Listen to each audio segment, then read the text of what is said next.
যে সম্মান দেওয়া হয়েছে। ওই কথা আছে না, শেষ ভালো যার সব ভালো তার, শেষ ভালো যার সব ভালো তার। তিনি এত কষ্ট করেছেন, শেষটা ভালো হয়েছে কি হয় নাই? লক্ষ লক্ষ আলেম তার জন্য কেঁদেছে। আপনি কি মনে করেন আমার মতো ব্যক্তি কারোর জন্য আমি কাঁদি না? এমনকি আমার একেবারে নিকটাত্মীয় মারা যাওয়ার পর আমার চোখ দিয়ে পানি এসে নাই। আমার চোখ দিয়ে পানি এসে দুইজন ব্যক্তি মারা যাওয়ার পরে, একজন হলো আল্লামা সাঈদী, আরেকজন হলো বেগম খালেদা জিয়া। শুধু আমি না, এভাবে লক্ষ লক্ষ আলেমরা তার জন্য কেঁদেছে। আল্লাহ মাফ করবে না? অবশ্যই করবে।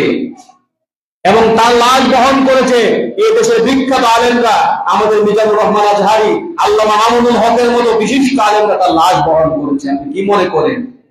অতএব শেষ ভালো যার সব ভালো তার। যদি আমল ভালো হয়, চরিত্র ভালো হয়, আদর্শের উপর অটল থাকতে পারে, যদিও কিছুদিন কষ্ট হয় কিন্তু শেষটা ভালো হয়। আর যদি স্বৈরাচারী করে, দুর্নীতি, চুরি, বাটপারি আর যদি আদর্শকে বিলিয়ে দেয়, তাহলে জুতা বাড়ি দিয়ে দেশ থেকে পাঠিয়ে দেওয়া হবে। পাঠিয়ে দেওয়া হয় না একটাকে, ক্ষমতায় থেকে একটাকে তাড়ানো হয়েছে, আর ক্ষমতায় না থেকেও রাজকীয় ভাবে বিদায় নিয়েছেন। কোনটা বেশি সম্মানে? আল্লাহ পাক আমাদেরকে বুঝার তৌফিক দান করুন। আল্লাহুম্মা আমিন। ওয়া আখিরু দাওয়ানা আলহামদুলিল্লাহি রাব্বিল আলামিন।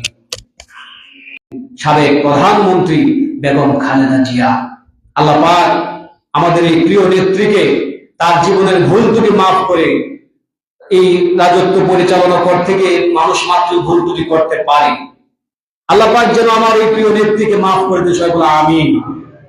যদিও তিনি মহিলা, কিন্তু দেশের জন্য, দেশের কল্যাণের জন্য, স্বাধীনতা সার্বভৌমত্ব ধরে রাখার জন্য তিনি এমন কোন ত্যাগ নাই তিনি স্বীকার করেন নাই। তিনি যদি একটু আপোষ করতেন, এই ভারতীয় দালালদের সাথে যদি একটু আপোষ করতেন, তাহলে তাকে এত কষ্ট পেতে হতো না। তার এক ছেলে মারা গিয়েছে, তার স্বামীকে মৃত্যুবরণ করতে হয়েছে অল্প বয়সে, আর তাকে এই দালালদের সাথে আপোষ করতে না গিয়ে তাকে তিলে তিলে সুপ পয়জিং করে তাকে মৃত্যুর দিকে ঠেলে দেওয়া হয়েছে। আমরা দোয়া করি আল্লাহ পাক এই আলেম উলামা প্রিয়, আমার এই প্রিয় নেত্রী যখনই আমার কাছে মৃত্যুর খবর এসেছে বেগম জিয়া, আমার চোখ থেকে অটোমেটিকলি পানি বেরিয়ে এসেছে। আল্লাহ পাক আমাদের এই নেত্রীকে মাফ করে দেন, বলা আমিন। কারণ তিনি ছিলেন আলেম প্রেমী। তিনি যদিও ব্যক্তিগত ভাবে কতটা আমলদার ছিলেন আমরা জানি না, কিন্তু তিনি ইসলামের কোনো ক্ষতি করেন নাই। ব্যক্তিগত ভাবে তিনি কেমন ছিলেন অতটুকু আমরা জানি না, বাহ্যিক ভাবে যতটুকু দেখেছি তিনি ছিলেন আত্মমর্যাদাশীল। তিনি বকবক করতেন ওই যে ফাসেক মহিলার মতো, তিনি কথা কম বলতেন। তিনি ছিলেন একজন আত্মমর্যাদাশীল নারী। একটা দেশের প্রধানমন্ত্রী হওয়ার জন্য যে কোয়ালিটি দরকার সব তার মধ্যে ছিল। আল্লাহ পাক আমার প্রিয় নেত্রীকে যেন মাফ করে দেন।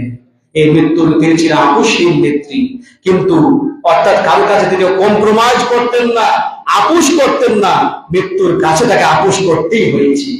কারণ এই মৃত্যু কোন রাজা ছিল না, এই মৃত্যু কোন প্রজা ছিল না, এই মৃত্যু কোন মহারাজা ছিল না। সবাইকে তার কাছে সারেন্ডার করতেই হবে, তিনি রাজা মহারাজা যে কেউ হোক না কেন।